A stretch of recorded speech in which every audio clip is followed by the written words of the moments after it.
Pernah bingung bikin thumbnail YouTube yang menarik tapi nggak jago Photoshop? Tenang! Dalam video ini, aku akan tunjukkan cara membuat thumbnail keren, menarik perhatian, dan bikin orang pengen ngeklik cuma dalam 5 menit tanpa Photoshop. Langsung aja, yuk kita mulai.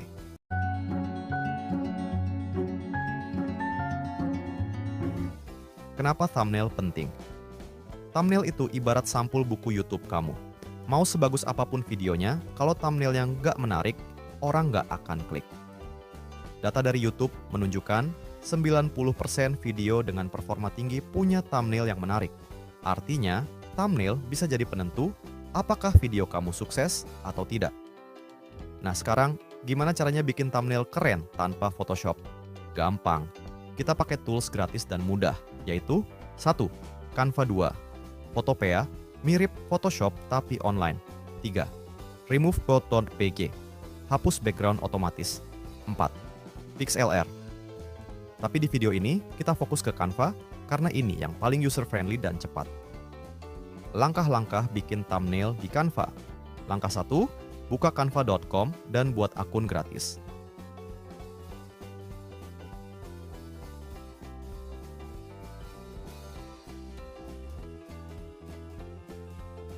Langkah 2, pilih ukuran 128 x 72 pixel, ukuran standar thumbnail YouTube. Langkah 3, pilih template menarik. Di sini kamu bisa cari template dengan kata kunci YouTube thumbnail.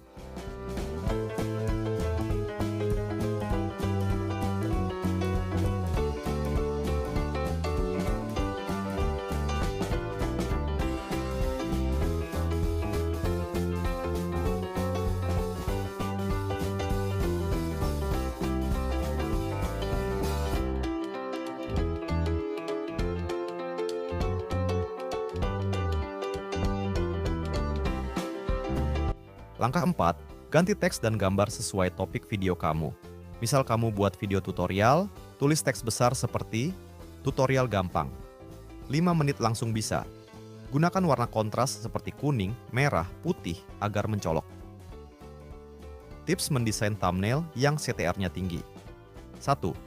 Gunakan teks besar dan singkat maksimal 4 kata. 2. Gunakan ekspresi wajah dramatis atau pointing gesture. 3. Gunakan outline putih di sekitar objek opsional. 4. Kontras tinggi antara teks dan background. 5. Hindari terlalu banyak elemen, keep it clean. Contoh dan perbandingan. Lihat perbandingan ini. Thumbnail 1. Polos, teks kecil, warna kusam, sepi klik. Thumbnail 2. Teks besar, wajah ekspresif, warna kontras kliknya tinggi. Dengan Canva dan tips tadi, kamu juga bisa bikin thumbnail seperti ini. Penutup dan call to action. Sekarang kamu udah tahu caranya bikin thumbnail menarik tanpa Photoshop dan cuman dalam 5 menit. Tulis di komentar, kamu biasanya pakai tools apa buat thumbnail? Kalau video ini bermanfaat, jangan lupa like, subscribe, dan nyalain lonceng biar nggak ketinggalan tutorial lainnya.